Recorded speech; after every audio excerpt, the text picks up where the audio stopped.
تو یہ تو اس پروٹوکول کے تحت ایسا ہوا کہ انگریزی میں یہ فیصلہ لکھا گیا۔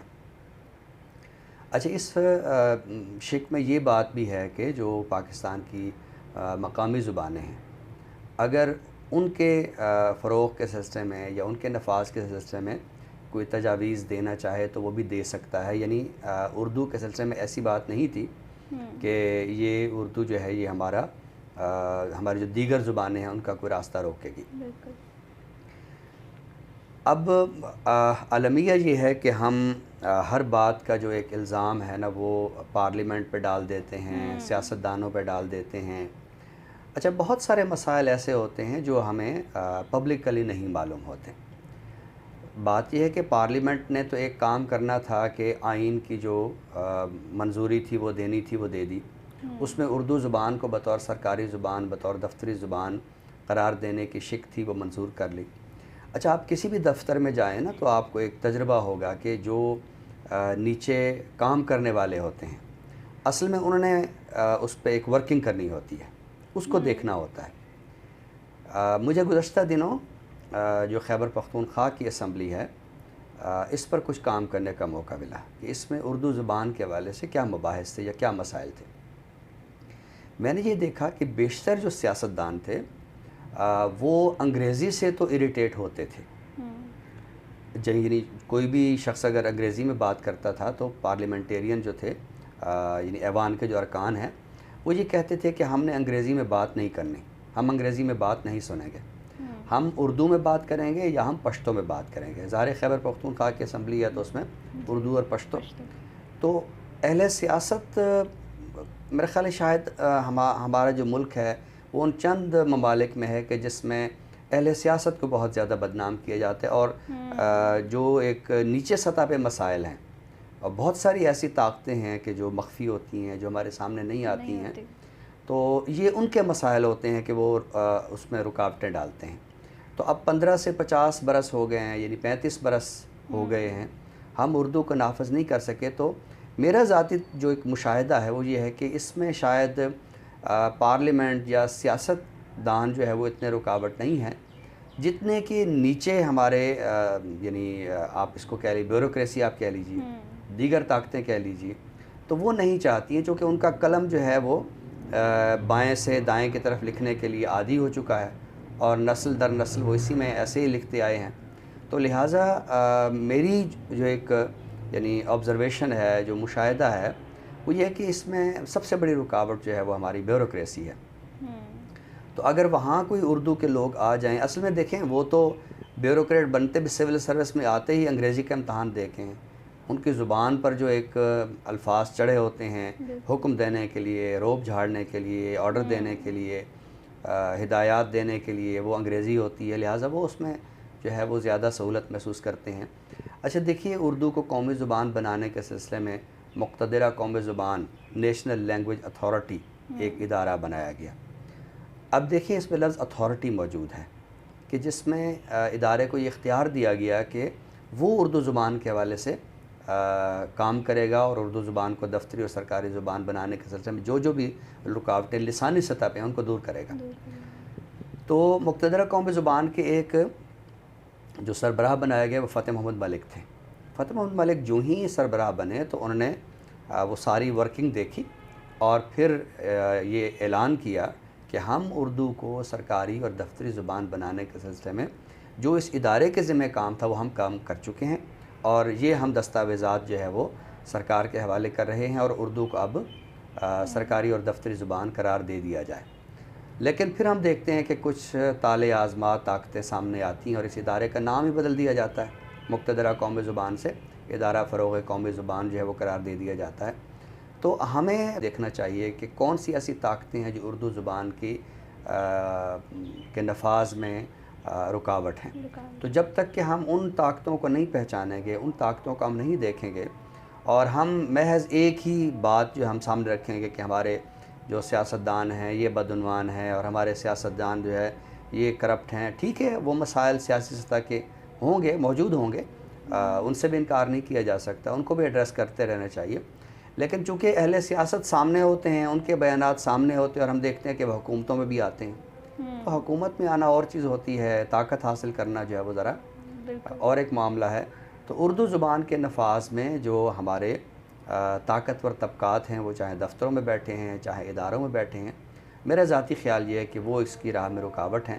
اور آئین کی خلاف ورزی کے حوالے سے ہم جہاں جہاں دیگر حوالوں سے بات کرتے ہیں یا ہم عدالتوں میں رجوع کرتے ہیں، تو ہمیں اس حوالے سے ذرا ان طبقات کی بھی نشاندہی کرنی چاہیے بالکل. کہ جو اردو زبان کی بطور سرکاری زبان نفاذ میں رکاوٹ ہیں.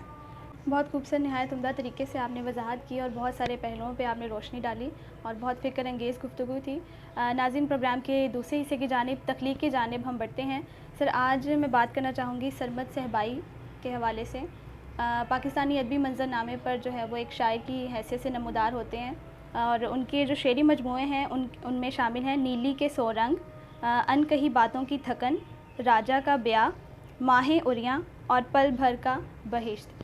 اس کے علاوہ اگر ہم دیکھتے ہیں تو تھیٹر، ڈرامہ اور فلم انڈسٹری میں بھی ان کا بڑا ایک اہم کردار انہوں نے کیا. اور 2016 میں ان کا ڈرامہ جو ہے وہ مور محل جو ہے وہ جیو ٹی وی پر نشر ہوا، جس میں قدیم ہندوستان کی جو نو آبادیاتی نظام ہے اس کی بڑی اچھے طریقے سے تصویر کشی کی گئی. اور اس کے علاوہ ان کی جو ایک فلم ہے وہ بھی جو ہے وہ اس میں بھی انہوں نے کام کیا، ہدایت کار تھے اس کے. تو بڑا ایک ان کا وسیع ماہ میر. جی، ماہ میر کے نام سے ان کی جو ہے وہ ایک فلم بھی ہے. تو بڑا ایک جو ہے وہ بڑی ایک ہمہ جہت شخصیت کے حامل ہیں. تو سر، آج کیا ہم ان کے بارے میں سننے جا رہے ہیں؟ آج میں نے سرمد صہبائی کی ایک نظم منتخب کی ہے.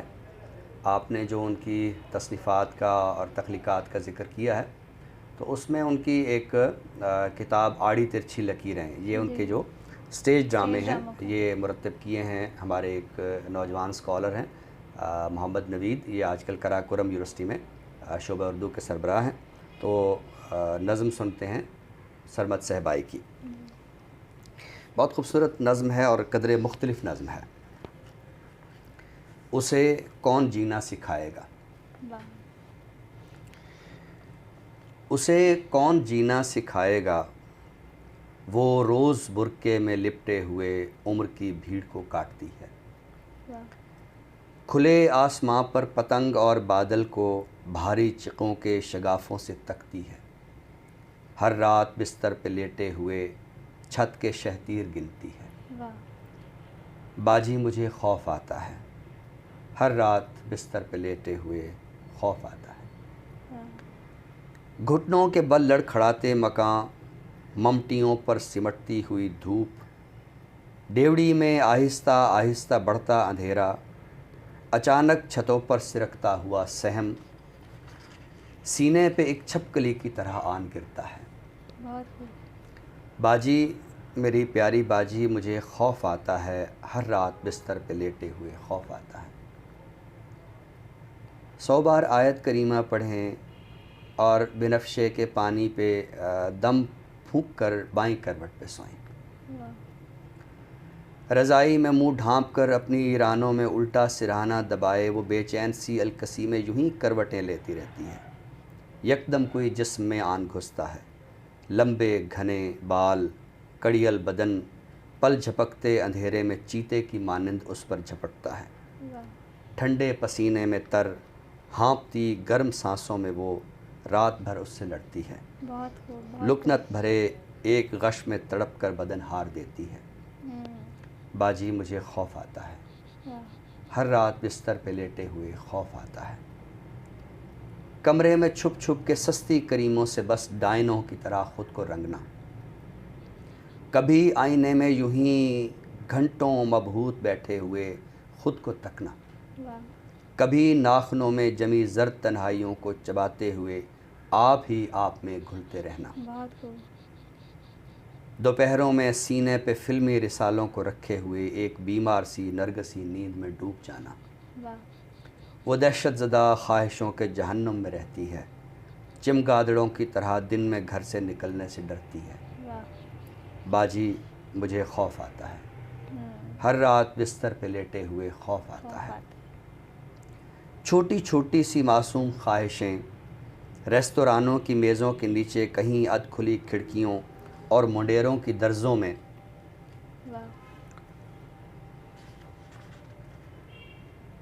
خود رو سے پھولوں کی مانند اگتی ہیں اور بند کمروں کے پیچھے یوں ہی کچی عمروں میں دم توڑ دیتی ہیں۔ بہت خوب۔ باجی کوئی چیز اپنی جگہ پر ٹھہرتی نہیں، سارا دن گھر کی چیزیں ادھر سے ادھر رکھتے رکھتے گزرتا ہے۔ سوئی میں دھاگا جو ڈالوں تو آنکھوں میں یکدم اندھیرا سا آتا ہے۔ دیوار کی کھونٹیوں پر لٹکتے ہوئے وہم، الماریوں میں مقید جہنم، درازوں میں گلتی ہوئی زنگ آلودہ عمریں۔ یہاں کس قدر بھیڑ ہے، کتنی لمبی قطاریں ہیں، جانے میری باری کب آئے۔ آتے ہیں باجی، مجھے دیکھنے لوگ آتے ہیں، لیکن میرے تنگ گھیرے کی شلوار اور میری گردن کے تعویذ کے درمیان میرا دل ہے، جسے کوئی بھی تو نہیں دیکھتا۔ خوف آتا ہے باجی، مجھے خوف آتا ہے۔ آیت کریمہ پڑھیں اور سونے پہ پہلے بنفشے سے کہ پانی پہ دم پھونک کر بائیں کروٹ پہ سوئیں۔ میری پیاری باجی، بنفشے کا پانی، مجھے خوف، آیت کریمہ، اندھیرا پڑھیں، خوف آتا ہے، کروٹ پہ سوئیں، مجھے خوف آتا ہے۔ ہر روز آیت کریمہ پڑھیں اور پڑھتی رہیں، آج بھی اور کل بھی پڑھیں، ہاں پڑھیں اور پڑھتی رہیں۔ بڑی خوبصورت نظم آپ نے عطا کی، اور 2021 میں انہیں جو ہے وہ پرائڈ آف پرفارمنس بھی صدر پاکستان کی جانب سے ملا۔ ناظرین، پروگرام کے آخری حصے کی جانب بڑھتے ہیں، کتاب کے تعارف کی جانب۔ تو سر آج کون سی کتاب ہم تعارف کے لیے پیش کریں گے؟ آج جس کتاب کا تعارف پیش کرنا ہے یہ بڑی تر و تازہ کتاب ہے۔ تر و تازہ دو معنوں میں ہے کہ ایک تو یہ شائع بالکل ابھی ہوئی ہے، چند روز ہوئے ہیں، اور دوسرا اس کا جو کانٹینٹ ہے، مواد ہے، وہ بھی بڑا مضبوط قسم کا ہے، اور اس میں بہت گہری فکر جو ہے وہ پیش کی گئی ہے۔ اور یہ کتاب اصل میں ترجمہ ہے، اور روشنی کا جنگجو کے نام سے یہ کتاب شائع ہوئی ہے۔ اس کتاب کے جو مصنف ہیں وہ عہد حاضر کے ایک بڑے ناولسٹ ہیں، پائلو کوئلو، اور یہ کتاب ترجمہ کی ہے ڈاکٹر سعید احمد نے۔ پائلو کوئلو ہمارے عہد کے ایک بڑے ناولسٹ ہیں، الکیمسٹ نام کا ناول انہوں نے رقم کیا تو ان کو عالمی سطح پر بہت زیادہ شہرت ملی ہے، اور ڈاکٹر سعید احمد کو پائلو کوئلو سے ایک خاص دلچسپی ہے۔ انہوں نے ان کے پہلے بھی کچھ ناول ترجمہ کیے ہیں، by the river Piedra, I sat down and wept, تو یہ ناول جو ہے وہ گریا بر کنارے دریا کے نام سے ترجمہ ہوا، اور اسی طرح دی آرچر، یہ تیر انداز کے نام سے ترجمہ ہوا، اور یہ جو ہے روشنی کا جنگجو، تو یہ manual of the warrior of the light.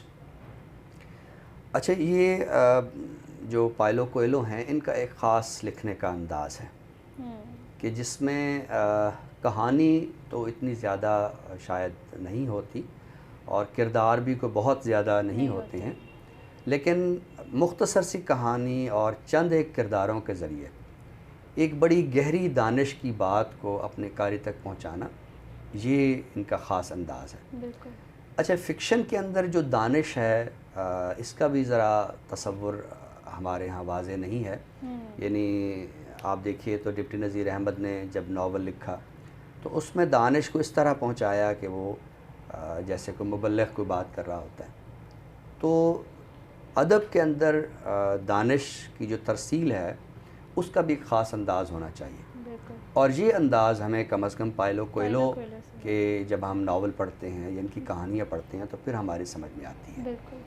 تو یہ جو میں نے دیکھا اور پڑھا تو مجھے ایک بات کی بڑی حیرت ہوئی کہ ایک تو ہمارے جو آج کل نوجوان ہیں وہ کچھ ایسی کہانیاں تو پڑھتے ہیں کہ جن میں عام ایک ہمارا طرز زندگی جو ہے، جس میں انسانی رویے ہیں، کوئی کسی سے بے وفائی کر رہا ہے، کوئی زندگی کی ہمہ گہمی سے گھبرا کے تو بس مسلح پہ بیٹھ گیا ہے، تو اس طرح کی باتیں تو ہم دیکھتے ہیں، لیکن زندگی کی جو گہری دانش ہے وہ ہمیں اپنے جو ناولسٹ ہیں ان کے ہاں بہت کم نظر آتی ہے، بلکہ کہیں کہیں مفقود ہے۔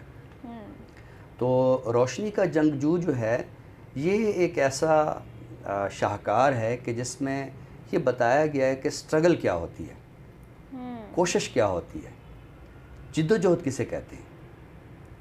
تو یہ ایک بات اکثر میں طالب علموں سے کرتا ہوں کہ ہمارے ادب میں شاید بہت کچھ ہے، لیکن جو سٹرگل ہے یا جد و جہد کا عنصر ہے وہ ہمارے ادیب نے جگانے کی کوشش بہت کم کی ہے اور کہیں کہیں نہیں کی ہے.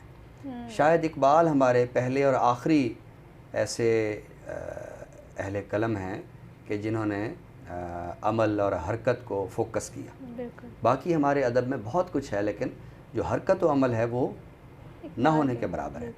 تو جب یہ میں روشنی کا جنگجو پڑھتا ہوں تو اس میں ایک ایسا کردار ہے کہ جس کو یہ بتایا گیا ہے کہ روشنی کا جنگجو کیا ہے، وہ زندگی میں کس طرح اپنی جو متحارب قوتیں ہیں ان سے تصادم اختیار کرتا ہے اور پھر کس طرح ان کو زیر کرتا ہے.